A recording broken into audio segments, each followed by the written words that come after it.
नमस्कार स्टूडेंट्स, हम बात कर रहे हैं एसएससी प्रीवियस ईयर सॉल्यूशन की। और आज के सेशन में हमने लिया है क्लोज टेस्ट। यहाँ पर लिखा हुआ है आपके सामने एसएससी सीजीएल 2025 में ऐसे करें क्लोज टेस्ट। बिल्कुल मैं आपको यहाँ पर करके बताऊंगा कि टफ से टफ क्लोज टेस्ट को करने के लिए आपको किस तरह की स्किल्स की जरूरत है, कैसे अपनी कॉम्प्रिहेंशन स्किल्स की, कैसे अपनी वोकैबुलरी की, ग्रामर की जो समझ है आपकी, उसका इस्तेमाल करें किसी क्लोज टेस्ट को 100% एक्यूरेसी के साथ करने के लिए। आगे बढ़ लेते हैं। आज का जो क्लोज टेस्ट हम डिस्कस करने वाले हैं ये भी एसएससी सीजीएल टीयर 2 एग्जाम जो 2018 का था, लेकिन 13 सितंबर 2019 को हुआ था। इस क्वेश्चन पेपर से आज का क्लोज टेस्ट लिया गया है। 10 ब्लैंक आपको फिल करने हैं और मैं बार बार आपके सामने दोहराता हूं कि जिन बच्चों को पढ़ने की आदत नहीं है, आप पढ़ने की आदत डालिए, अपनी कॉम्प्रिहेंशन स्किल्स को मजबूत कीजिए, क्योंकि इस तरह के क्लोज टेस्ट आपके एसएससी सीजीएल टीयर 2 में आते हैं। टीयर 1 में भी कोई इस तरह का क्लोज टेस्ट दिया जा सकता है। कोई इसमें कोई ऐसी धारणा नहीं है कि टीयर 1 में आसान आएगा, टीयर 2 में टफ आएगा। तो आप जो है अपनी कॉम्प्रिहेंशन स्किल्स को इंप्रूव करें। इस तरह के क्लोज टेस्ट जो आपको दिए जाते हैं उसमें आपकी कॉम्प्रिहेंशन स्किल्स की बहुत ज्यादा जरूरत है। आप ये मान के ना बैठ जाएं कि कोई शॉर्टकट आपकी हेल्प कर देगा। क्या लिखा हुआ है? Packing is one of those course that seems, फिर ब्लैंक दिया हुआ है, उसके बाद लिखा हुआ है सिंपल। अब देखिए, सिंपल एक एडजेक्टिव है और यहां पर लगी है seems linking verb, that subject हो गया। अब लिंकिंग वर्ब लगी है, उसके बाद उसका एडजेक्टिव भी लिखा है कॉम्प्लीमेंट के रूप में। इससे पहले जो वर्ड लगाना है वो लगाना है एडवर्ब, और ये चारों वर्ड जो है आपको एडवर्ब दिए हैं: डिसेप्टिवली, क्लेवरली, स्पेशली और डिसीटफुली। आप एक बार इस पूरे सेंटेंस को पढ़ लीजिए ताकि आपको समझ में आए कि किस मीनिंग के वर्ड को उठाकर आपको यहाँ पर फिट करना है। Packing is one of those course that seems simple but it is a skill that most of humanity. आगे भी कोई ब्लैंक होगा वो छोड़ देते हैं। सेंटेंस का ऑब्जेक्टिव मीनिंग आपको समझ में आना चाहिए, ये पता चलना चाहिए कि सेंटेंस क्या कहने की कोशिश कर रहा है, किस तरह का कंटेक्स्ट है। पहला वर्ड आपको दिया है डिसेप्टिवली, दूसरा वर्ड क्लेवरली, स्पेशली और डिसीटफुली। देखिए, क्लेवरली और स्पेशली तो यहां आएगा नहीं। क्लेवरली सिंपल है, मतलब पैकिंग को सिंपल कहा जा रहा है ना। Packing is one of those course that seem simple. ये जो दैट सब्जेक्ट यूज हुआ है पैकिंग के लिए, एक्चुअली में दोज कोर्स के लिए यूज हुआ है, लेकिन दोज कोर्स भी तो पैकिंग के लिए यूज हो रहा है, तो अल्टीमेटली पैकिंग को सिंपल कहा जा रहा है। तो क्लेवरली सिंपल है क्या? देखिए, क्लेवर एक ऐसा एट्रीब्यूट है जो किसी पर्सन में दिखाया जा सकता है। किसी प्रोसेस को हम क्लेवर प्रोसेस नहीं कह सकते, और लगा के देखोगे भी तो मीनिंगफुल नहीं रहेगा यहाँ पर। स्पेशली भी स्पेशली सिंपल भी नहीं कहा जा रहा। दो एक जैसे वर्ड आपको दिए हैं, डिसेप्टिवली और डिसीटफुली। दोनों के दोनों एडवर्ब हैं, एक ही वर्ड से निकल कर ये आए हैं। इनका जो रूट वर्ड है वो सेम है, लेकिन दोनों के मीनिंग भी सिमिलर है। दोनों के यूसेज में डिफरेंस है। कौन से वाले को कहाँ यूज करना है, इसमें जो डिफरेंस है वो समझने के लिए पहले इनका मीनिंग समझ लेते हैं, क्या मीनिंग है। देखिए, एक लैटिन वर्ड होता है, लैटिन भाषा का एक शब्द है, लैटिन वर्ड है, और लैटिन वर्ड है डेसिपियर। डेसिपियर कह देते हो, डेसिपियर कह देते हो, वो लैटिन भाषा को बोलने वाले जानते हो। मैं इसको डेसिपियर कह देता हूं। अब इस डेसिपियर का मतलब है टू डिसीव, टू डिसीव या trick, to trick someone. Deceive का मीनिंग आपको पता है क्या होता है, फिर भी बता देता हूं और आपको सिंपल शब्दों में इसका मीनिंग क्लैरिफाई कर देता हूं। डिसीव का मतलब होता है to cause someone to believe something that is not true, that is not true. जो बात सही ना हो या जो चीज सही ना हो उस पर यकीन दिला देना किसी पर्सन को डिसीव करना होता है। अब इस डिसीव वर्ड से एक वर्ड बनता है डिसीट। डिसीट है एक नाउन। डिसीट का मतलब होता है the act of deceiving. Deceiving का जो एक्ट है उसको कहा जाता है डिसीट। इस डिसीट नाउन से एक एडजेक्टिव बनता है डिसीट फुल, और इस एडजेक्टिव का मतलब हो गया डिसीटफुल का मतलब जो फुल ऑफ डिसीट हो। डिसीटफुल एडजेक्टिव है, उसका मतलब हो गया full of deceit, full of deceit. या और सिंपल शब्दों में कहूं तो डिसीटफुल का मतलब हो गया इंटेंशनली, इंटेंशनली डिसऑनेस्ट और मिसलीडिंग। अगर आपका कोई एक्शन, आपके द्वारा कही गई कोई बात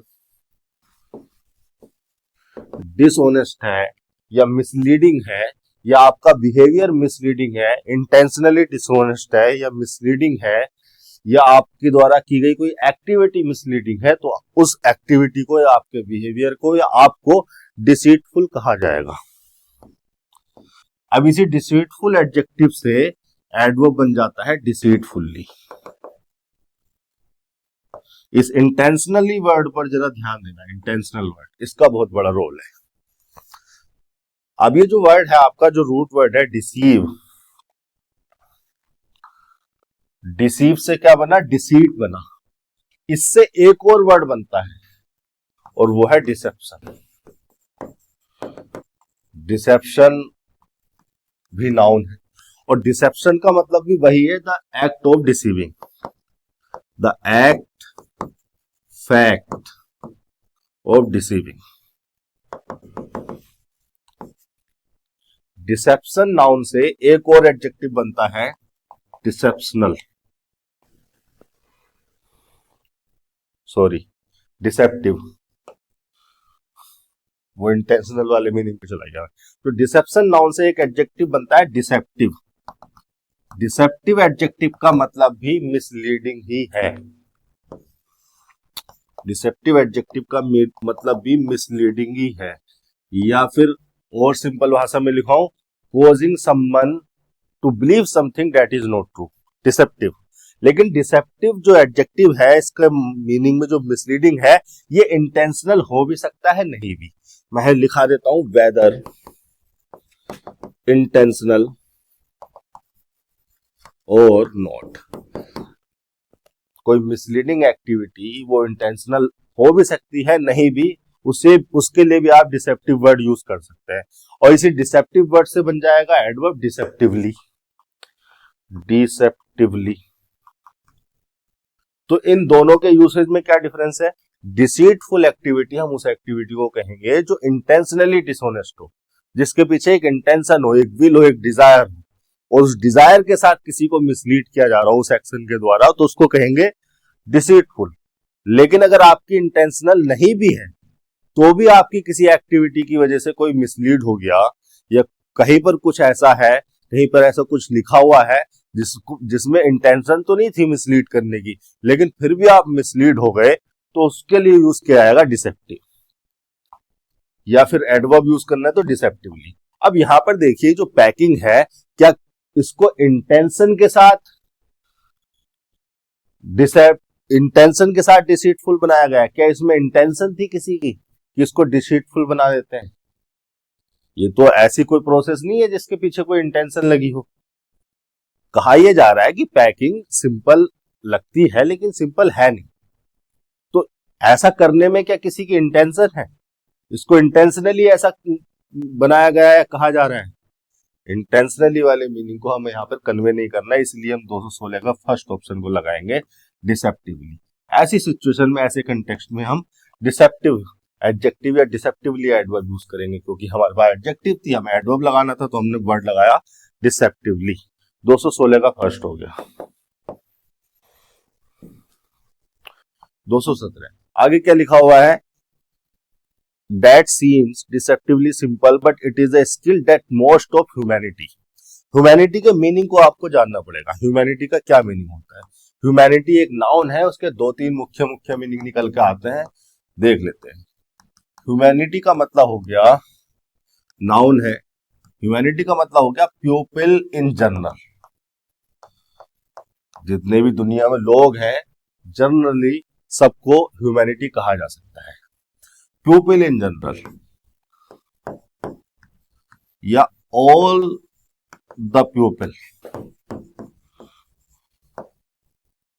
इन यूनिवर्स। अभी तो यूनिवर्स के बारे में जितना लिमिटेड पता है हमें उतने कहेंगे। यूनिवर्स की जगह अर्थ लिख दूं क्या यहाँ पर? All the people in universe. कुछ अर्थ से बाहर भी तो है, स्पेस रिसर्च कर रहे हैं। All the people in universe को रिफर करने के लिए हम ह्यूमैनिटी को यूज कर लेते हैं, और इस मीनिंग में ये अनकाउंटेबल होता है, अनकाउंटेबल नाउन की तरह ट्रीट किया जाता है। इसका दूसरा मीनिंग है kindness towards other people. Other people, इस काइंडनेस को रिफर करने के लिए भी हम ह्यूमैनिटी वर्ड को यूज कर लेते हैं। इस मीनिंग में भी ये अनकाउंटेबल ही है। इसका एक मीनिंग में और इसका इस्तेमाल हो जाता है कंडीशन ऑफ बीइंग ह्यूमन, या characteristics of a human. Characteristics और कंडीशन ऑफ बीइंग ह्यूमन, और इस मीनिंग में भी ये अनकाउंटेबल नाउन की तरह ही यूज हुआ। हालांकि आपके सेंटेंस के अगर आप मीनिंग समझेंगे तो आपके सेंटेंस में ह्यूमैनिटी को यूज किया गया है इस पहले वाले मीनिंग में। सभी पीपल को जनरल वे में रिफर करने के लिए ह्यूमैनिटी को यूज किया गया है, लेकिन ह्यूमैनिटी इस मीनिंग में भी अनकाउंटेबल है। अगर ह्यूमैनिटी अनकाउंटेबल है तो हम इसी के लार्जेस्ट पार्ट को रिफर कर रहे हैं। मोस्ट का मतलब क्या है? मोस्ट जब प्रोनाउन होता है तो लार्जेस्ट पार्ट ऑफ समथिंग को रिफर करता है, largest part of something.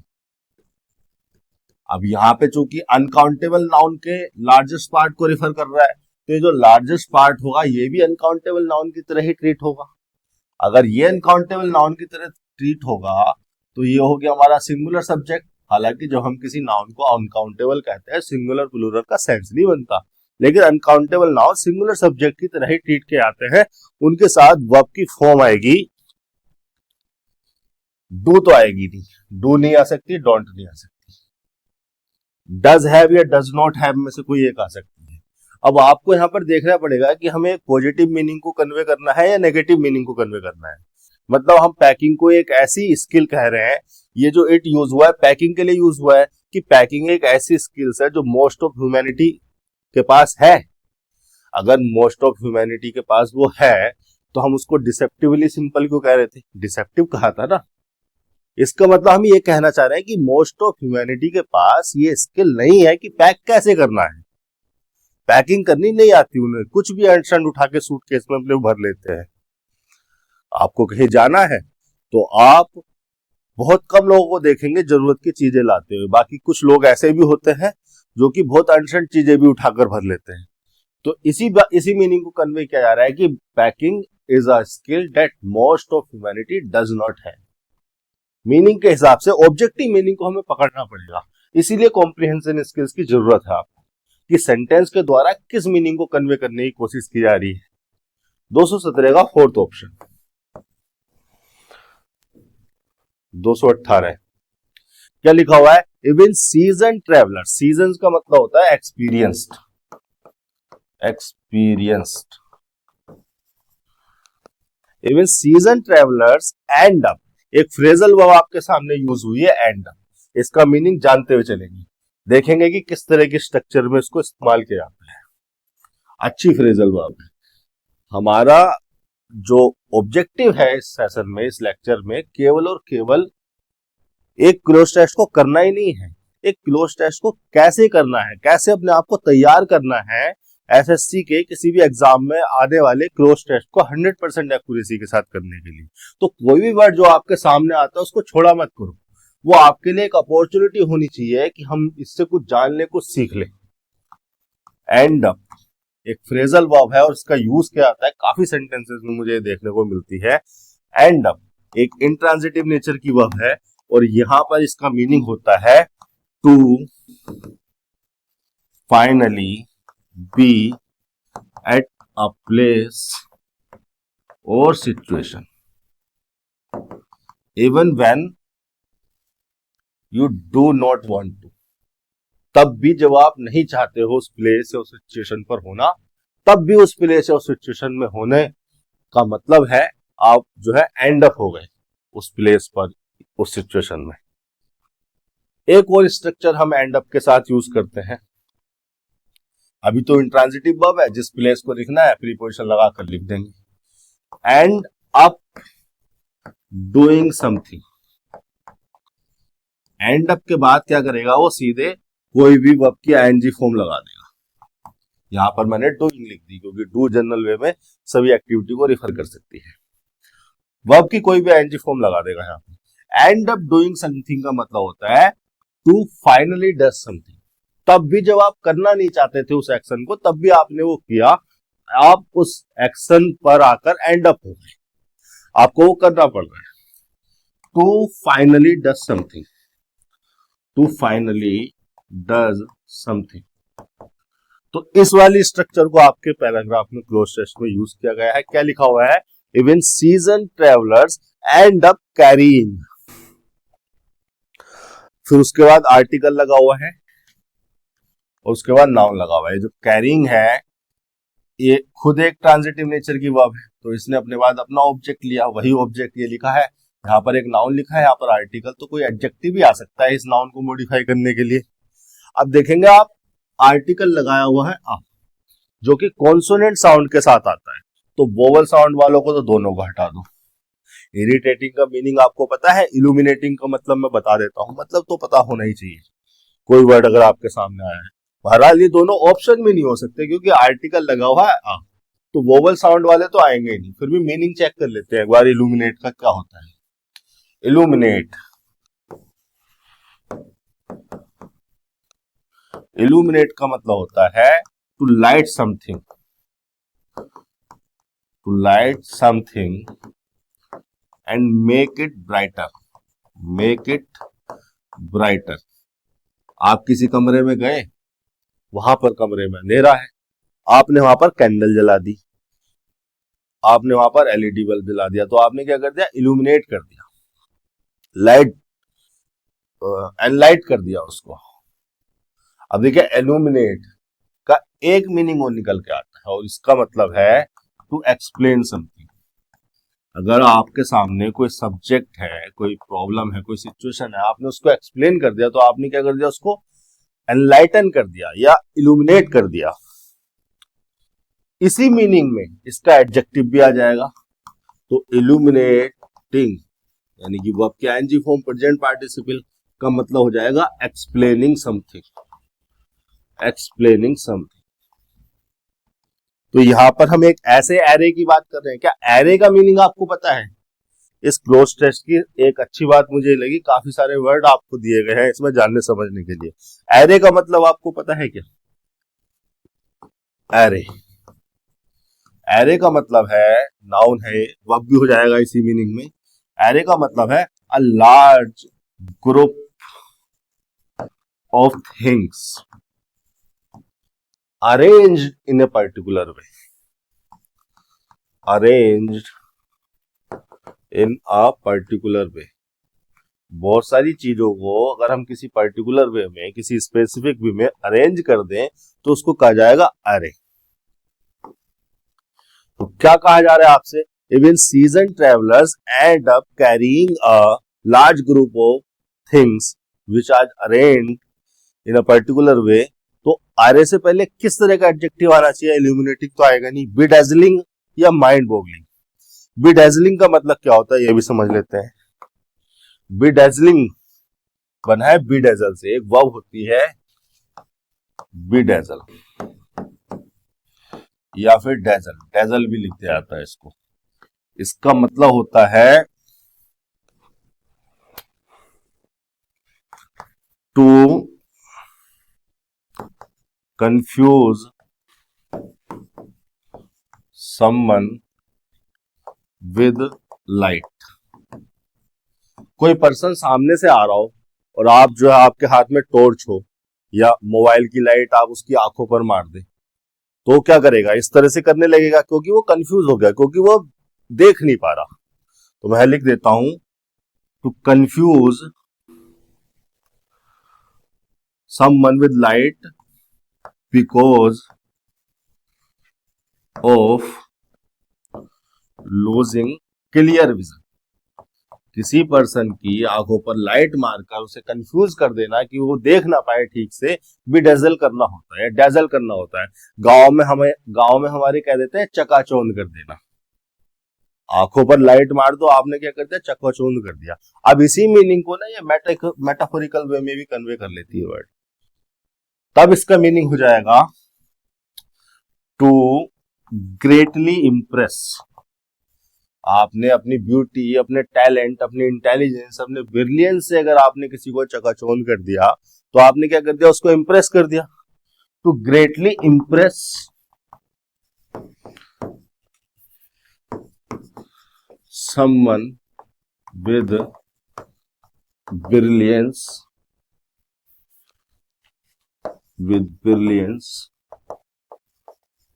beauty और टैलेंट। तो इन दोनों मीनिंग को उठा के देख लो, इन दोनों मीनिंग में से कोई भी एक मीनिंग यहां पर नहीं लगाया जा सकता। बेडेजलिंग अगर हम लिख रहे हैं बेडेजलिंग एरे, तो क्या मतलब वो कोई ऐसा ग्रुप है कि उसमें बहुत ज्यादा टैलेंट है और वो इंप्रेस कर रहा है। मीनिंग ही अपोजिट हो जाएगा। पहली बात तो मीनिंग जस्टिफाई नहीं हो रहा है स्ट्रक्चर में, किसी तरह से जस्टिफाई करने की कोशिश भी करे तो मीनिंग अपोजिट हो जाएगा। कोई इंप्रेस करने वाला ग्रुप नहीं है, वो एरे नहीं है। फोर्थ वर्ड है माइंड बॉगलिंग। माइंड बॉगलिंग का मतलब है एक्सट्रीमली सरप्राइजिंग। इतना ग्रेट हो, इतना लार्ज हो कि हम सोच भी ना सकते हो। माइंड बॉगलिंग एडजेक्टिव है और इसका मतलब है extremely surprising. Yes, confusingly large,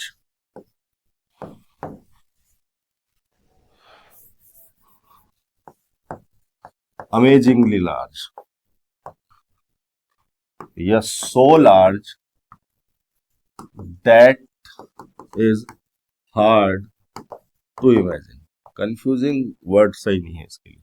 तो माइंड बॉगलिंग, कोई भी चीज इतनी ज्यादा है, कोई इतनी बड़ी है, या कोई कुछ हुआ तो ऐसे हुआ, इतनी इंटेंसिटी पर हुआ कि हम सोच भी ना पाए, अरे यार ये हो गया, तो उसको हम कहते हैं माइंड बॉगलिंग। एक्सट्रीमली सरप्राइजिंग के मीनिंग को ये कन्वे करता है अमेजिंगली लार्ज हो। तो यहां पर इसी मीनिंग को कन्वे करने की कोशिश की जा रही है कि वो जो ग्रुप होता है वो इतना बड़ा होता है कि सोच भी नहीं सकते यार ये चीजें क्यों रख ली। इवन एक्सपीरियंस ट्रेवलर भी ये करते हैं कि वो बहुत सारी चीजें जो है उठाकर भर लेते हैं अपने सूटकेस में, अपने बैग में भर लेते हैं, जो कि एक mind boggling array of stuff होता है। बहुत लार्ज ग्रुप ऑफ थिंग्स होता है, इतना लार्ज कि हम ज्यादा उसके बारे में सोच भी नहीं सकते। Mind boggling, surprising. आगे देख लेते हैं किस तरह का मीनिंग है। ठीक है, even season travellers end up carrying a mind boggling array of stuff they don't use. जिनको जो यूज नहीं करते वो भी उठाकर भर लेते हैं। हैवी बैग सब्जेक्ट हो गया, उसके बाद लगा है B, back breaking and frustrating. तो बी यहां पर लिंकिंग वर्ब की तरह लगा है और लिंकिंग वर्ब के बाद कॉम्प्लीमेंट लगा हुआ है back breaking and frustrating adjective के रूप में। यहां पर आपको इनमें से कोई हेल्पिंग वर्ब उठाकर लगानी है। हेल्पिंग वर्ब दिए गए हैं आपको 4 मोडाल। देखिए विल के बारे में अगर मैं बात करूं तो विल फ्यूचर के एक सर्टेन या डेफिनेट एक्शन को रिफर करता है। जो एक्शन फ्यूचर में होने वाला है, निश्चित रूप से ही वो होने वाला है, उस सर्टेन इवेंट को या फ्यूचर के किसी डेफिनेट एक्शन को, सर्टेनिटी को एक्सप्रेस करने के लिए हम विल का इस्तेमाल करते हैं। अगर हम इस स्ट्रक्चर में विल लगाएंगे तो इसका मतलब हम ये कहने चाह रहे हैं कि हैवी बैग्स आने वाले समय में, फ्यूचर के टाइम में डेफिनेटली, सर्टेनली बैक ब्रेकिंग और फ्रस्ट्रेटिंग होंगे। बैक ब्रेकिंग का मतलब वेरी टायरिंग, कमर तोड़ देंगे। तो क्या ऐसे मीनिंग को कन्वे करने की कोशिश कर रहे हैं? अगर आप यहाँ पर ऑब्जेक्टिव मीनिंग को समझने की कोशिश करें, कंटेक्स्ट को पकड़ने की कोशिश करें, तो हैवी बैग्स को क्या फ्यूचर में सर्टेनली वो बैक ब्रेकिंग या फ्रस्ट्रेटिंग बताने की कोशिश की जा रही है? जरूरी है कि ऐसा होगा ही? नहीं भी हो सकता। कोई ताकतवर आदमी हो वो तो ले जाएगा कितना भी सामान, तो एक्चुअली में एक ऐसी सिचुएशन है जहां पर हम किसी फ्यूचर के सर्टेन इवेंट को रिफर ना करके एक पॉसिबिलिटी को रिफर करने की कोशिश कर रहे हैं कि पॉसिबल है कि जो हैवी बैग्स आपने पैक कर लिए हैं, इधर उधर की चीजें फालतू उठाकर भर ली है, वो पॉसिबली बैग ब्रेकिंग या फ्रस्ट्रेटिंग हो सकती है। तो इस पॉसिबिलिटी को एक्सप्रेस करने के लिए विल तो आएगा नहीं, शुड भी नहीं आ सकता। शुड तो सजेशन देने के लिए यूज किया जाता है। क्या ये आ सकता है? क्या ये आ सकता है? देख लेते हैं। मस्ट की अगर मैं बात करूं तो मस्ट के मैं मेन फंक्शन आपको बता देता हूं क्या होते हैं। मस्ट मोडाल नेसेसिटी को एक्सप्रेस करने के लिए यूज किया जाता है। इसके अलावा ये ओब्लाइज सजेशन देने के लिए यूज किया जाता है। ऐसा सजेशन जिसमें आप सजेशन के साथ साथ ओब्लाइज भी कर रहे हो, बाउंड कर रहे हो उसको कि ये मानना ही है, मस्ट का यूज कर लेते हैं। इसके अलावा लॉजिकल कंक्लूजन के लिए भी इसका इस्तेमाल किया जा सकता है। लॉजिकल कंक्लूजन, एक एक्शन हुआ, इसका लॉजिकल कंक्लूजन ये है, तो इस एक्शन को रेफर करने के लिए मस्ट लगा दिया हमने, मस्ट मोडाल का यूज कर लिया। Logical conclusion. इसके अलावा मस्ट को हाई पॉसिबिलिटी रिफर करने के लिए भी यूज किया जा सकता है। हाई पॉसिबिलिटी रिफर करने के लिए हम यूज कर लेते हैं। अब मस्ट का यूज हाई पॉसिबिलिटी को रिफर करने के लिए क्या सकता है, और यहां पर पॉसिबिलिटी तो है ही, पॉसिबिलिटी को तो एक्सप्रेस करना ही है, पॉसिबल एक्शन को या स्टेट को रिफर करना है, और मस्ट का यूज किया जा सकता है हाई पॉसिबिलिटी को रिफर करने के लिए। लेकिन यहां पर मस्ट के साथ नोट लगा दिया। आप देखेंगे मस्ट के साथ लगा हुआ है नोट। नोट लगाकर इस स्ट्रक्चर के मीनिंग को नेगेटिव या अपोजिट कर दिया। अब मस्ट नोट से हम क्या कह रहे हैं कि हाईली इम्पॉसिबल है या हाईली पॉसिबल नहीं है। तो क्या हम ये कहना चाह रहे हैं कि हैवी बैग्स का बैग ब्रेकिंग और फ्रस्ट्रेटिंग होना हाईली पॉसिबल नहीं है? मीनिंग अपोजिट हो गया नोट लगाने से, इसलिए ये स्ट्रक्चर भी नहीं लगा सकते। फिर उस पॉसिबिलिटी को एक्सप्रेस करने के लिए हमें लगाना पड़ेगा कैन। अब सवाल आपके दिमाग में ये होना चाहिए कि पॉसिबिलिटी को एक्सप्रेस करने के लिए तो हमारा सिंपल सा सीधा साधा अच्छा सा मॉडल है मे क्यों इस्तेमाल नहीं कर रहे हैं हम? मे तो किसी ऑप्शन में दिया भी नहीं गया है। क्या कैन के द्वारा पॉसिबिलिटी को एक्सप्रेस किया जा सकता है? जवाब है हाँ। तो अब आपके दिमाग में सवाल ये होना चाहिए कि कैन के द्वारा जब पॉसिबिलिटी को एक्सप्रेस किया जाता है तो वो किस टाइप की पॉसिबिलिटी है, या क्या डिफरेंस है जब हम कैन के द्वारा पॉसिबिलिटी को एक्सप्रेस करते हैं, और क्या फर्क पड़ता है जब हम मे के साथ मे के द्वारा पॉसिबिलिटी को एक्सप्रेस करते हैं। कैन के द्वारा पॉसिबिलिटी को एक्सप्रेस करने में या मे के द्वारा पॉसिबिलिटी को एक्सप्रेस करने में क्या डिफरेंस है, क्या नुआंस है, देख लेते हैं। देखो, एक तरफ मैंने लिखा एग्जाम्पल के तौर पर इट मे रेन टुमारो, और ये सेंटेंस लिखा मैंने इट कैन रेन टुमारो। आप ये कह सकते हैं कि सर पॉसिबिलिटी को अगर एक्सप्रेस करना है तो ये वाला सेंटेंस ज्यादा सही है, लेकिन ग्रामेटिकली ये सेंटेंस भी एक्सेप्टेबल है। यहां पर भी हम एक पॉसिबिलिटी को रिफर कर सकते हैं, लेकिन पॉसिबिलिटी किस टाइप की होगी हमें ये समझना है। देखिए, मे के द्वारा जब हम किसी पॉसिबिलिटी को एक्सप्रेस करते हैं तो हम उसके साथ ये भी एक्सप्रेस कर रहे होते हैं कि ये सर्टेन इवेंट नहीं है। मे के द्वारा जब किसी पॉसिबिलिटी को एक्सप्रेस किया जाता है तो अनसर्टेनिटी का एस्पेक्ट जुड़ा रहता है।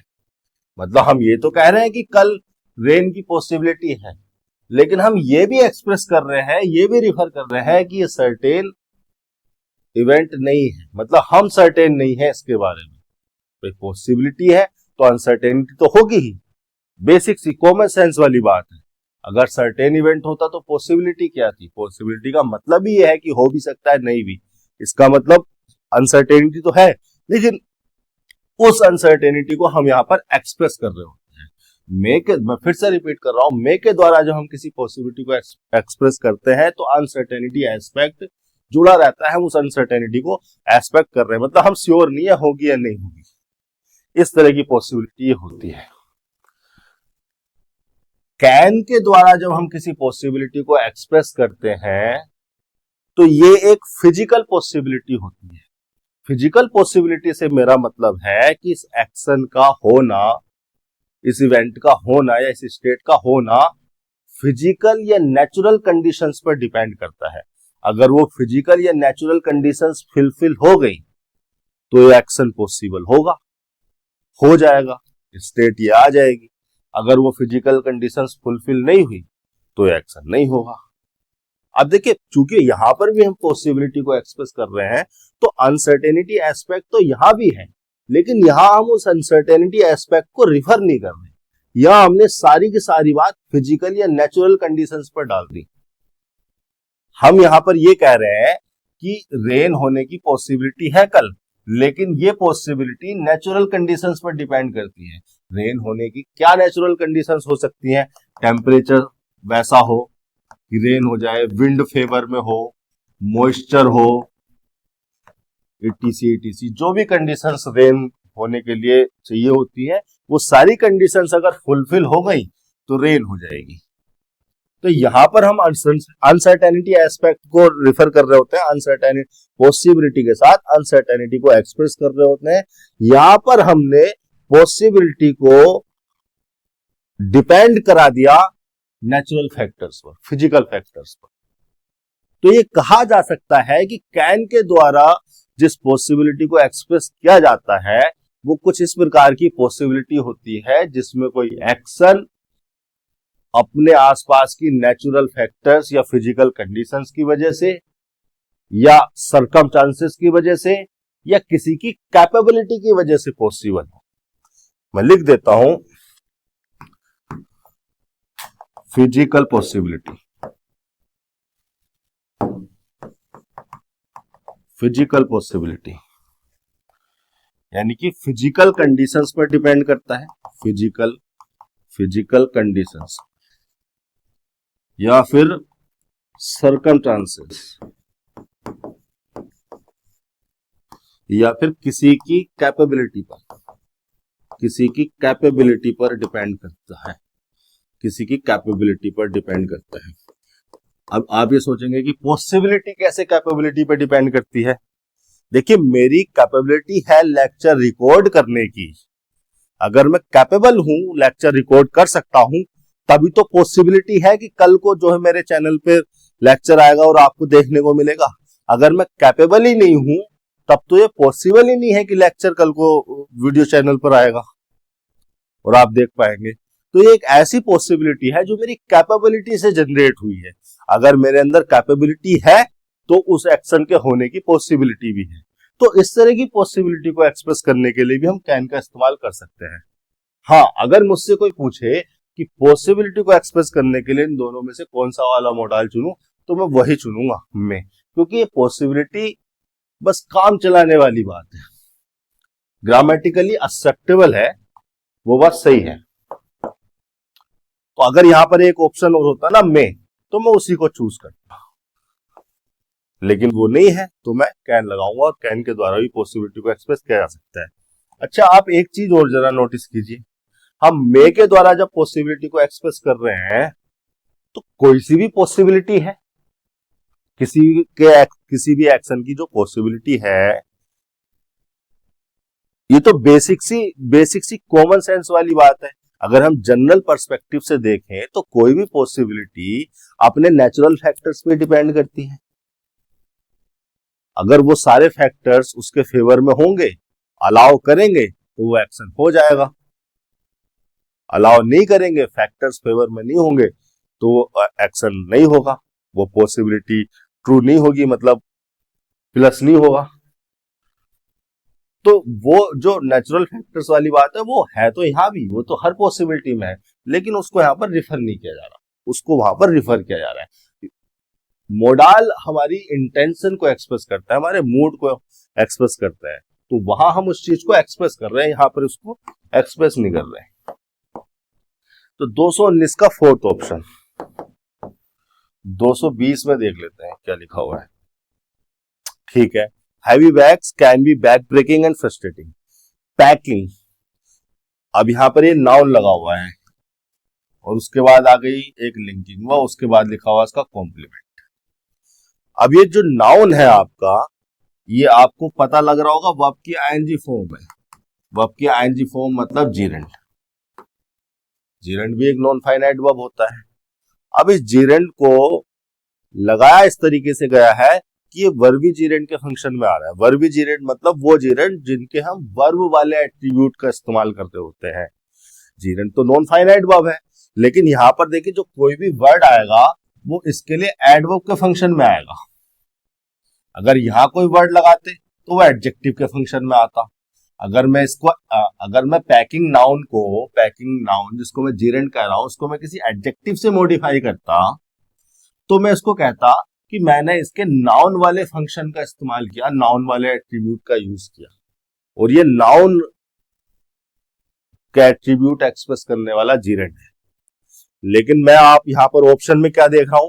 कॉम्प्लिकेटेडली, रैंडमली, स्ट्रेटेजिकली, डेलिब्रेटली, चारों के चारों वर्ड जो है एडवर्ब मैनर है, और एडवर्ब मैनर को लगाया भी कहां गया है? वर्ब के बाद में। इसका मतलब इस पैकिंग जीरेंड को मैं यहां इस स्ट्रक्चर में इस तरह से इस्तेमाल कर रहा हूं कि मैं इसके वर्ब वाले एट्रीब्यूट का इस्तेमाल कर रहा हूं, वर्ब वाले एट्रीब्यूट को हाईलाइट कर रहा हूं, और नाउन वाले एट्रीब्यूट इसके हिडन हो गए। इसीलिए तो मैं एडवर्ब मैनर लगा पा रहा हूं, क्योंकि मैंने इसको एक टिपिकल वर्ब की तरह ट्रीट कर लिया। तो पैकिंग के बाद आएगा एक एडवर्ब मैनर, पैकिंग के मैनर को एक्सप्रेस करने के लिए। कोई भी जो एक्शन होता है तो उसमें एक मैनर होता है, उसका एक ढंग होता है, उसी मैनर को बताने के लिए एक एडवर्ब मैनर हमें लगाना है। अब हम यहां पर आगे के सेंटेंस पूरा पढ़ेंगे, हम इसका मीनिंग देखेंगे, सेंटेंस का क्या ऑब्जेक्टिव मीनिंग है, सेंटेंस के द्वारा क्या कहने की कोशिश की गई है, फिर उसी तरह का एडवर्ब मैनर लगाएंगे पैकिंग को मॉडिफाई करने के लिए, पैक वर्ब को मॉडिफाई करने के लिए। पैकिंग फिर blank is a test of planning skills and is indicative of one's ability. फिर यहाँ पर ब्लैंक दिया हुआ है, इन्फिनिटिव है यहाँ पर, तो कोई वर्ब भी होगी, तो देख लेंगे जो भी होगी, फिर उसके बाद वंस लाइफ लिखा हुआ है। Packing complicatedly is a test of planning skill. अगर हम कॉम्प्लिकेटेड तरीके से, कॉम्प्लिकेट का मतलब क्या होता है? कॉम्प्लिकेट एक वर्ब है, कॉम्प्लिकेट का मतलब है टू मेक समथिंग कॉम्प्लेक्स या to make something more difficult to understand, to do और टू डील विद। लिखवा देता हूं, एक एक वर्ड के मीनिंग को आपको समझा देता हूं अच्छे से, फिर आप खुद लगाओगे उठा के। यहां पर कॉम्प्लिकेट एक वर्ब है और इसका मतलब है to make something more difficult.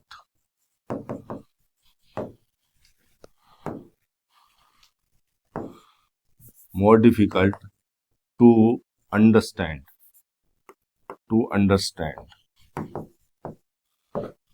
Do और डील विद। किसी को इतना डिफिकल्ट जो है आपने कर दिया कि उसको ठीक से वो समझ में भी नहीं आ रहा, कैसे करें पता भी नहीं चल रहा। डील विद का मतलब हैंडल ही नहीं कर पा रहे हैं उसको, तो आपने क्या कर दिया? उसको कॉम्प्लिकेट कर दिया, या आपने उसको कॉम्प्लेक्स बना दिया, जटिल बना दिया। To make more complex. अब इसी से बन गया एडजेक्टिव कॉम्प्लिकेटेड। कॉम्प्लिकेटेड कुछ भी ऐसा जिसको डिफिकल्ट कर दिया गया हो, जिसको कॉम्प्लेक्स कर दिया गया हो, कॉम्प्लेक्स। अब इसी एडजेक्टिव में ly लगाकर एडवर्ब बना दिया कॉम्प्लिकेटेडली। तो किसी पैकिंग को आप कॉम्प्लिकेटेड वे में करोगे, कॉम्प्लिकेटेड मैनर में करोगे, तो वो आपकी प्लानिंग स्किल्स का टेस्ट है। अब बिल्कुल अपसर्ड मीनिंग हो गया, अपोजिट मीनिंग हो गया। भाई कोई भी प्लानिंग स्किल्स का टेस्ट तो तभी हो सकता है जब आप उसको बहुत ही अच्छे ऑर्डर्ड वे में करें, अरेंज्ड वे में करें, चीजों को जो है ऑर्डर से रखें, अरेंजमेंट के साथ रखें। अलग मीनिंग आ गया। रैंडमली, रैंडमली का क्या मतलब होता है? रैंडमली बना है वर्ड रैंडम से।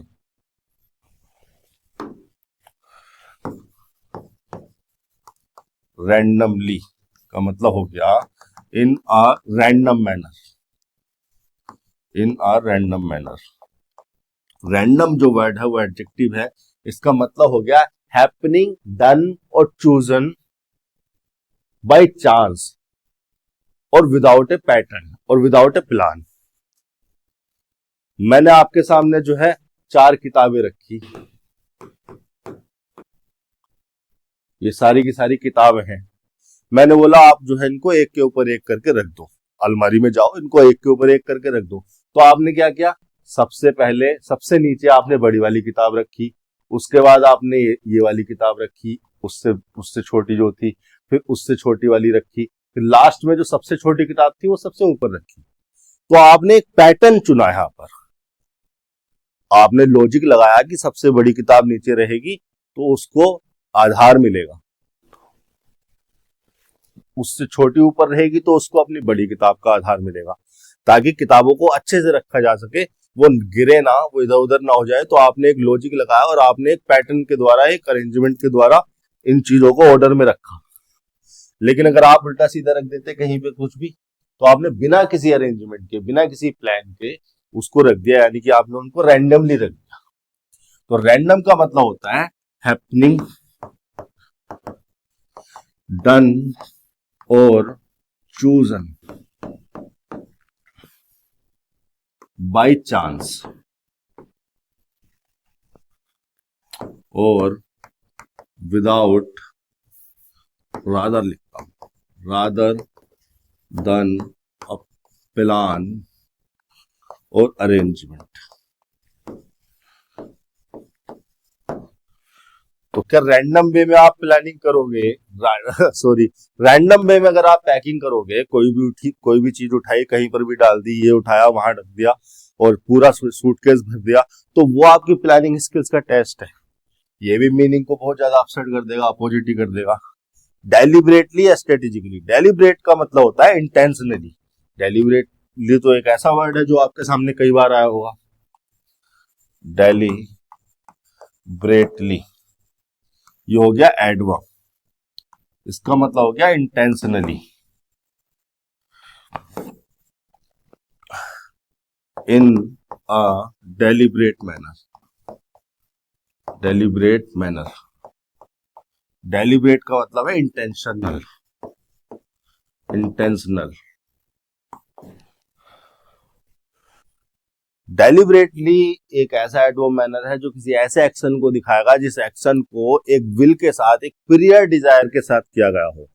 आपकी किसी से दुश्मनी है, आपकी इंटेंशन है कि मुझे उसे मारना है और आप उसको मारने चले गए, तो आपने उसको एक डिजायर के साथ, एक इंटेंशन के साथ मारा। आपकी प्रियर इंटेंशन थी, प्रियर डिजायर थी कि मुझे उसको मारना है, तो आपने उसको मारा। तो एक डेलिबरेट एक्ट हुआ, डेलिबरेटली आप उसको मारने गए। फिर एक सिचुएशन यह है कि आप अपने काम से कहीं जा रहे थे, रास्ते में कोई आदमी मिल गया और उससे कोई बातचीत हो गई और आपका दिमाग खराब हो गया, आपको अचानक से गुस्सा आया और आपका हाथ छूट गया उस पर, आपने उसको मार दिया। आपकी इंटेंशन नहीं थी, आप घर से उसको मारने के लिए नहीं आए थे, आप तो अपने काम से जा रहे थे। बस सिचुएशन ऐसी बन गई कि आप दिमाग को कंट्रोल नहीं कर पाए, अपना टेम्पर लूज कर गए और आपने उस पर हाथ उठा दिया। ये एक इनडेलिबरेट एक्ट है, ये आपने इंटेंशनली नहीं किया, ये आपने डेलिबरेटली नहीं किया, ये हो गया, बस सिचुएशन ऐसी बन गई। तो ये होता है डेलिबरेट वर्ड का मतलब। तो पैकिंग को अगर जानबूझ के किया जाए तो वो प्लानिंग स्किल्स का टेस्ट है। ये भी सही मीनिंग नहीं है, सही मीनिंग देगा स्ट्रेटेजिकली वर्ड। एक स्ट्रेटेजी का मतलब होता है प्लान ऑफ डूइंग समथिंग, एक तरीका, एक method, series of actions to achieve a particular outcome. हमें इसके बाद ये करना है, हमें पहले कपड़े रखने हैं, फिर हमें जूते रखने हैं, फिर इस वाली जेब में हमें आधार कार्ड वगैरह रखना है, इस वाली पॉकेट में हमें सॉक्स रखने हैं, फिर यहाँ पर जो थोड़ी सी जगह बची है यहाँ पर हमें टिफिन रखना है। काम की चीजें रखनी है, फालतू चीजें नहीं रखनी है। तो स्ट्रेटेजिकली अगर पैकिंग को किया जाए तो वो एक प्लानिंग स्किल्स का टेस्ट है। स्ट्रेटेजी का मतलब होता है plan of doing something, a series of actions to achieve a particular goal और आउटकम। स्ट्रेटेजी से बना स्ट्रेटेजिक, स्ट्रेटेजिक हो गया एडजेक्टिव, स्ट्रेटेजिकली हो गया एडवर्ब। कोई ऐसा वर्ड नहीं है जिसकी मुझे डेफिनेशन लिखाने की जरूरत पड़े। फोर्थ ऑप्शन यहां पर आएगा, packing strategically is a test of planning skills and is indicative of, indicative का मतलब है इंडिकेटिंग, इंडिकेट करती हुई, is indicative of one's ability to, उसके बाद इन्फिनेटिव लगा हुआ है, देख लेते हैं इन्फिनेटिव में कौन सी वर्ब आनी चाहिए, to detect one's life, to reflect, to organise, to interpret. देखिए डिटेक्ट का मतलब होता है टू नोटिस और discover something that is partly hidden और नॉट क्लियर, कुछ भी ऐसा है जो ठीक से दिख नहीं रहा, आपने उसको नोटिस कर लिया, आपने उसको डिस्कवर कर लिया कि ये है, तो आपने क्या कर लिया, उसको डिटेक्ट कर लिया, detect.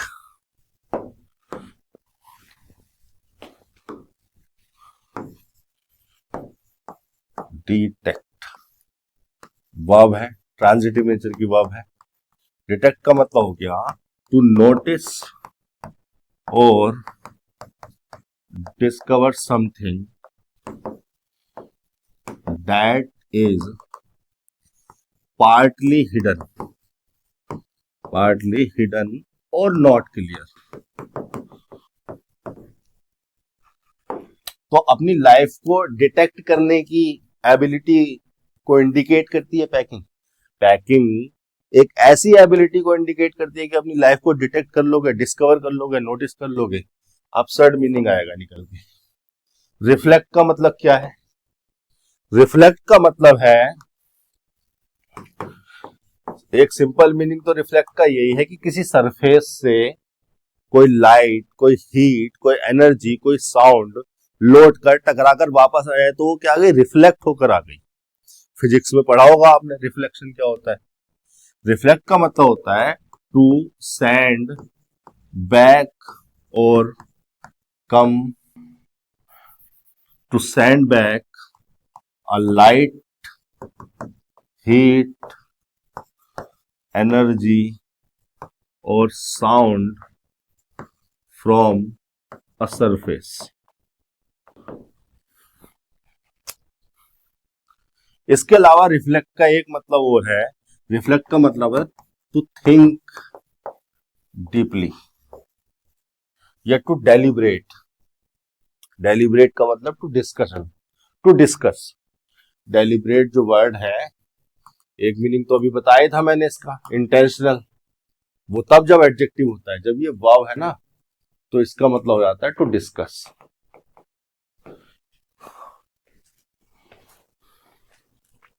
To think deeply about something. तो क्या लाइफ को रिफ्लेक्ट करने की बात की जा रही है यहाँ पर? एक ऐसी एबिलिटी है जहां पर आप लाइफ को रिफ्लेक्ट कर देते हो, ये भी अपसर्ड मीनिंग है। इंटरप्रेट का मतलब होता है to explain the intended meaning of something. मैं जो आपके सामने कर रहा हूं, मैं इंटरप्रिटेशन ही तो कर रहा हूं, यहाँ पर जो लिखा हुआ है इसका इंटेंडेड मीनिंग मैं आपको समझा रहा हूं कि यहाँ पर किस तरह के मीनिंग को कन्वे करने की कोशिश की गई है, यहाँ पर हमें क्या लगाना है, ये सब इंटरप्रिटेशन चल रही है। तो इंटरप्रेट का मतलब होता है to explain the intended meaning of something, to explain the intended meaning of something, meaning of something, या टू डिसाइड द मीनिंग। कुछ लिखा हुआ है तो डिसाइड करना कि इसका मीनिंग ये होगा, टू डिसाइड द मीनिंग। तो क्या लाइफ के मीनिंग को बताने की कोशिश की जा रही है कि पैकिंग एक ऐसी एबिलिटी है, अगर वो एबिलिटी आपके पास है तो आपने लाइफ की मीनिंग बता दोगे?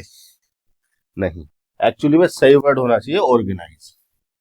पैकिंग आप स्ट्रेटेजिकली करोगे, कोई स्ट्रेटेजी बनाओगे, उसके हिसाब से अगर आप पैकिंग करोगे तो ये इस बात को दिखाती है, ये इस एबिलिटी को भी बताती है कि आप अपनी लाइफ को भी ऑर्गेनाइज कर सकते हो, क्या आपको करना है क्या नहीं करना है लाइफ में, इन चीजों को भी आप देख सकते हो।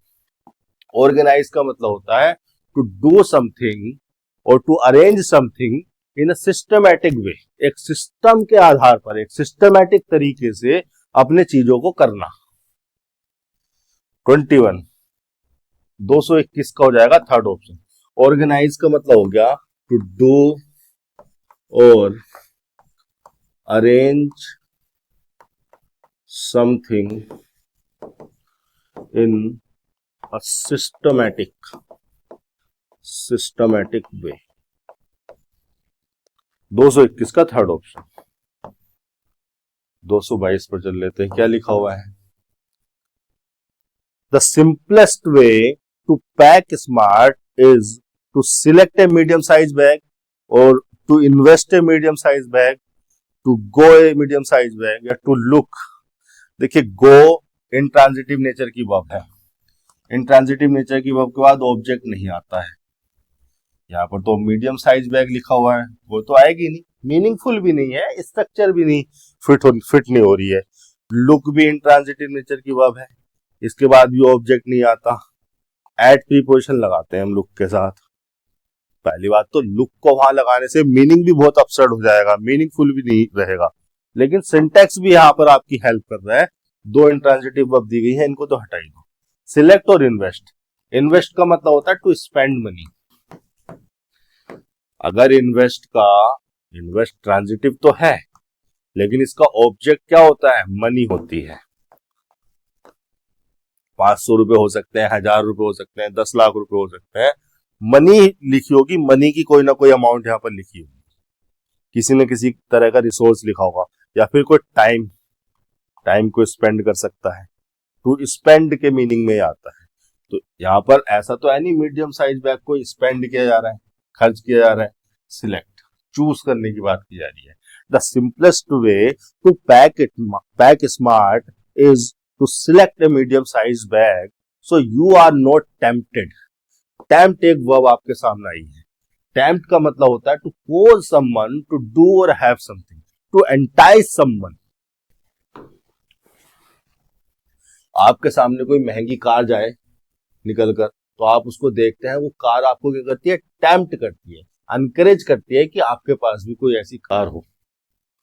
तो टेम्प्ट एक वर्ब है, इसका मतलब हो गया to encourage someone to do or have something,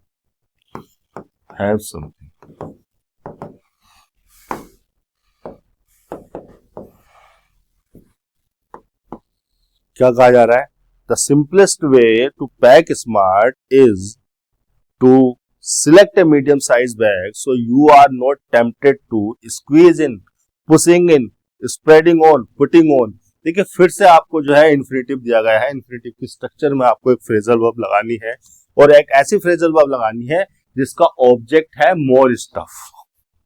यानी कि जो वर्ब है आपकी वो ट्रांजिटिव नेचर की होनी चाहिए और ऐसे मीनिंग के साथ हो जो मोर स्टफ को अपने ऑब्जेक्ट के रूप में ले सके। तो squeeze in, pushing in, spreading on, putting on. देखिए पुट ऑन ट्रांजिटिव तो है, लेकिन इसका मतलब होता है टू वियर क्लॉथ। मैंने अभी ये हुड पुट ऑन किया हुआ है। पुट ऑन का जो ऑब्जेक्ट है वो मोर स्टफ तो हो नहीं सकता, इसको हटा दो। पुश इन का क्या मतलब होता है, पुश इन का मतलब होता है to rudely enter in a queue. कोई लाइन लगी हुई है, क्यू का मतलब लाइन ऑफ पीपल। कहीं पर कोई लाइन लगी हुई है बैंक वगैरह में, कहीं पर लोग खड़े हुए हैं, ये बहुत सारे लोग यहाँ पर इस टाइप से खड़े हैं, और कोई पर्सन आया बहुत चालाक बन रहा है, बहुत तेज बन रहा है। यहाँ पर जो है कंप्यूटर पर बैठा है वो कैशियर, और कोई पर्सन आया वो क्या करता है, पीछे यहाँ लाइन में लगने के बजाय यहाँ बीच में घुसने की कोशिश करता है, या बोलेगा मुझे इमरजेंसी है, ये है वो है, और आगे लगने की कोशिश करता है। तो पर्सन क्या कर रहा है, अपने आप को पुश इन कर रहा है उस लाइन में। पुश इन का मतलब होता है to go in front of a line, rude way में ऐसा करना, या टू एक लाइन में एंटर करना रूड वे में। लोग अलाउ थोड़ी करेंगे, लोगों से लड़ाई झगड़ा करेगा, अपने आप को पुश इन करेगा, वो उस लाइन में धक्का देगा, घुस जाऊं कैसे करके। ये पुश इन का मीनिंग होता है। यहाँ पर ये फ्रेजल वर्ब भी मीनिंगफुल नहीं थी। स्प्रेड ऑन, स्प्रेड ऑन का मतलब होता है to apply something on a surface. किसी भी सरफेस पर कुछ अप्लाई करना, कुछ स्प्रेड कर देना, स्प्रेड ऑन करना होता है। आप क्या करते हो, आप ब्रेड उठाते हो, बटर उठाते हो, और बटर को ब्रेड की सरफेस पर स्प्रेड ऑन कर देते हो, अप्लाई कर देते हो।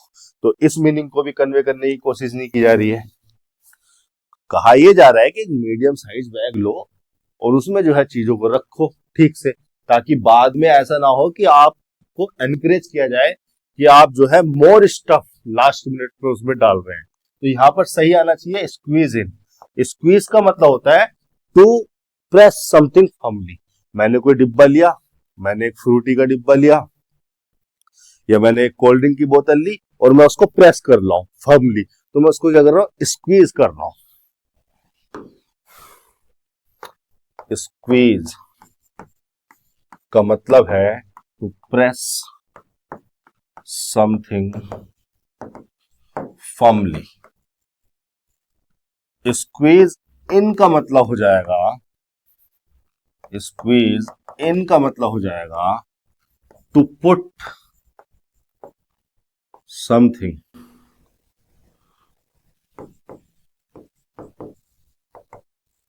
पुट या फिट, टू पुट या to fit something into a limited space, into a limited space। तो किस मीनिंग को कन्वे करने की कोशिश की जा रही है? एक सिंपलेस्ट वे ये है कि आप जो है मीडियम साइज का एक बैग सिलेक्ट करें, ताकि बाद में ऐसा ना हो कि you are tempted to squeeze in more stuff at the last minute. Last minute पे ऐसा हो रहा है कि यार ये भी रखूं, जबरदस्ती घुसा दूं, स्क्वीज इन कर दूं, लिमिटेड स्पेस में ज्यादा चीजें घुसा दूं, ऐसा करने की आपको जरूरत ना पड़े।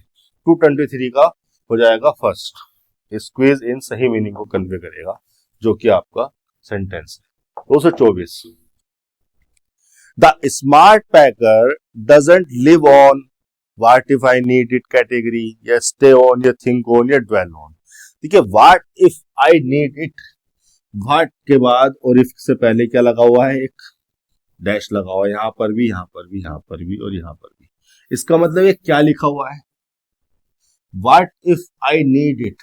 हालांकि ये ग्रामेटिकल स्ट्रक्चर है, लेकिन इस ग्रामेटिकल स्ट्रक्चर को इस तरह से लिखकर इसको पूरे को पूरा बना दिया हमने नाउन फ्रेज। कैटेगरी क्या है, नाउन ही तो है। अगर हम ये डैश यहां पर लगा देते हैं तो इसका मतलब हो जाता है कि हम इन सबको एक ही फंक्शन में, एक ही पार्ट ऑफ स्पीच में ले रहे हैं। ये पूरा का पूरा क्या लिखा हुआ है, एक नाउन फ्रेज लिखा गया है, एक कैटेगरी को डिफाइन करने के लिए, कैटेगरी को बताने के लिए इस तरह से लिख दिया। अब अगर कोई नाउन लिखा हुआ है तो इसका मतलब एक ऐसी फ्रेजल वर्ब आएगी अब जो उस नाउन को अपने बाद ऑब्जेक्ट के रूप में ले सके, या फिर यहां पर कोई प्रीपोजिशन भी लगी है तो उस प्रीपोजिशन का ऑब्जेक्ट वो हो सके, मीनिंगफुल हो। Live on, stay on, think on या ड्वेल ऑन। देखिए, लिव ऑन का मतलब क्या होता है। लिव ऑन बहुत अच्छी फ्रेजल वर्ब है, मैं इसका मीनिंग बता देता हूं कहां पर किस तरह से इसको इस्तेमाल किया जा सकता है। देखिए, एक यूसेज तो लिव ऑन का यही है, जैसे मैंने लिख दिया she lives on the north side of the town. यहां पर मैं लिव्स, चूंकि इंट्रांजिटिव नेचर की वर्ब थी, ऑब्जेक्ट तो लेगी नहीं, प्रीपोजिशन हमने लगाया और प्रीपोजिशन के बाद लिख दिया ऑब्जेक्ट नॉर्थ साइड, और ये नॉर्थ साइड को मैं एक सरफेस की तरह रिफर कर रहा हूं कि ये हमारा ऐसे टाउन है, ये ईस्ट है, ये वेस्ट है, ये नॉर्थ है, ये साउथ है, तो यहाँ कहीं वो रहती है। ठीक है, इस तरह की स्ट्रक्चर को इस मीनिंग को कन्वे करने के लिए यूज कर सकते हैं। इसके अलावा लिव ऑन, ठीक से लिख देता हूं, लिव ऑन का एक मतलब हो जाता है लिव ऑन समथिंग। इस स्ट्रक्चर का एक मतलब हो जाता है, और ये समथिंग जो है किसी फूड को, किसी मनी को, या किसी भी रिसोर्स को रिफर कर रहा होता है। तो लिव ऑन समथिंग, और समथिंग की जगह कोई फूड लिखा होगा या मनी या कोई किसी टाइप का रिसोर्स लिखा होगा, तो लिव ऑन समथिंग का मतलब हो जाता है टू रिलाई ऑन या depend on, depend on something. जैसे मैंने एग्जाम्पल के तौर पर लिख दिया she lives on a very small budget. ठीक है, तो she depends on a very small budget, बहुत ही कम जो है उसके पास पैसे रहते हैं अपने सर्वाइवल के लिए। तो लिव ऑन समथिंग का मतलब to depend on something for survival, इतना और लिख देता हूं और जो है आपको क्लियर हो जाएगा। इस मीनिंग को एग्जैक्ट इस मीनिंग को कन्वे करने के लिए एक वाव आ जाती है सबसिस्ट। डालना इसको डिक्शनरी में, सबसिस्ट वर्ब को। फिर क्या वर्ड दिया हुआ है, तो the smart packer doesn't live on what if I needed category, उस कैटेगरी पर वो डिपेंड नहीं करते। मैंने क्या कहा था, जब डिपेंड ऑन के मीनिंग को कन्वे करेगा तो कोई फूड, मनी या रिसोर्सेज लिखा होगा, ऐसा तो वहां पर कुछ लिखा नहीं है। तो इस मीनिंग में तो ये स्ट्रक्चर आ नहीं सकती। स्टे ऑन, स्टे ऑन का मतलब हो जाएगा, स्टे ऑन का मीनिंग समझ लेते हैं, ये भी अच्छी फ्रेजल वर्ब है। स्टे ऑन का मतलब है to remain focused,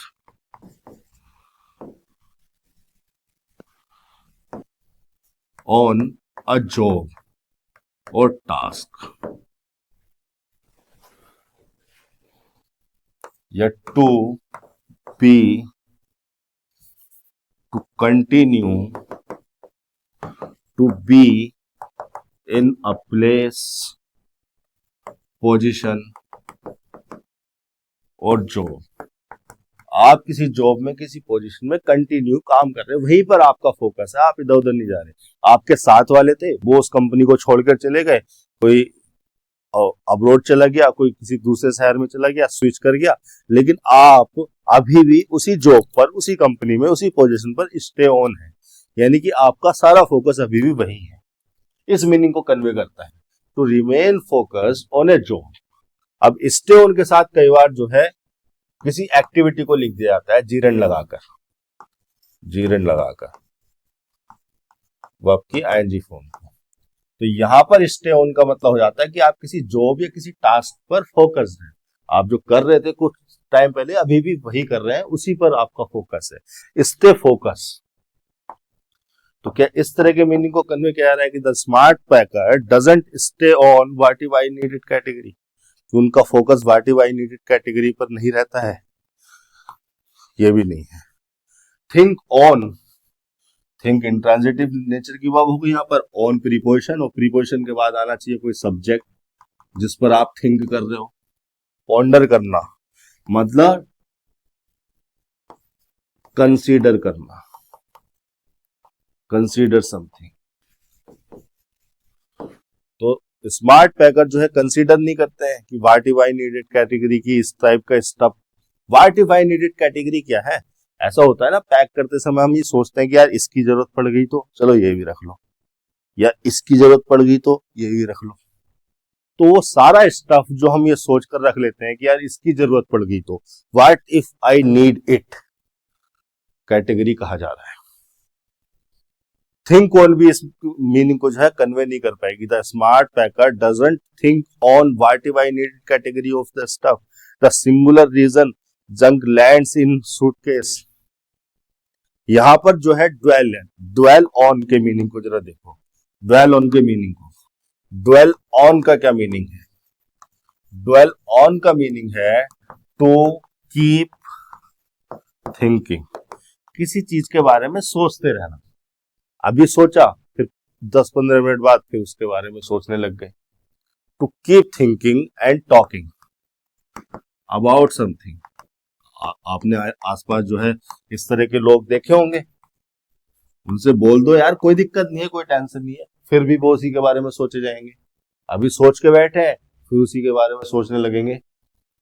to keep thinking and talking about something, या to think and talk at large about something, to think and talk at large, at large का मतलब बहुत ज्यादा, about something बहुत ज्यादा जो है सोचते रहते हो किसी चीज के बारे में बार बार, dwell on। तो मीनिंग जो है कुछ इसी प्रकार का है कि the smart packer doesn't dwell on what if I needed category of the stuff।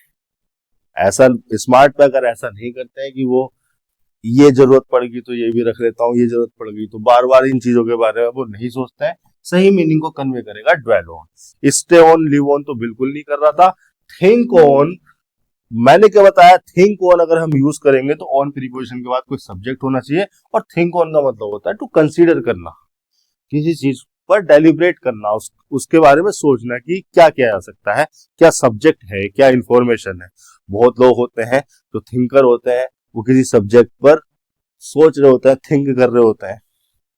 यहाँ इस तरह के मीनिंग को कन्वे नहीं किया जा रहा है। सही मीनिंग को कन्वे करेगा ड्वेल ऑन। 224 का फोर्थ ऑप्शन। बहुत स्टूडेंट जो है थिंक ऑन को लगा सकते थे। थिंक ऑन इस तरह के कंटेक्स्ट में यूज नहीं किया जाता है।